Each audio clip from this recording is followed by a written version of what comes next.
BNP বলেন, আওয়ামী লীগ বলেন, জাতীয় পার্টি বলেন, আমরা সবাই ভাই ভাই, ধানের শীষে ভোট চাই।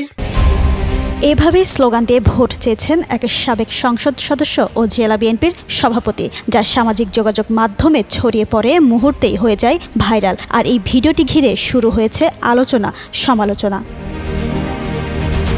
ভিডিওতে দেখা যায় হাতের ছবি সংবলিত লিফলেট নিয়ে তিনি বলেন, বিএনপি, আওয়ামী লীগ ও জাতীয় পার্টি আমরা সবাই ভাই ভাই, শাহজাহান চৌধুরীর পক্ষে ধানের শীষে ভোট চাই।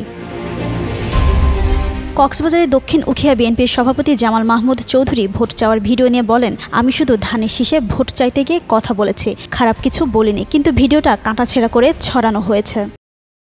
বিএনপির পক্ষ থেকে এখানে এই যে আলহাসার পক্ষে গ্রামে গ্রামে লিফলেট বিতরণ করছি। ওইখানে ওই যে আমরা প্রথমত কথা বলতেছি না, জামাত ইসলামী বলেন, বিএনপি বলেন, আওয়ামী লীগ বলেন, আমরা সবাই ভাই ভাই, এরকম একটা কথা বললাম আর কি। এখানে তো আমি খারাপ কিছু বলি নাই। ভিডিওটি ঘিরে এখন বিতর্ক চলছে, তবে স্থানীয় বিএনপির অনেকেই মনে করছেন এমন বক্তব্য দলকে দুর্বল করার কৌশল এবং নির্বাচনের আগে ইচ্ছাকৃতভাবে বিএনপিকে বিপাকে ফেলার চেষ্টা।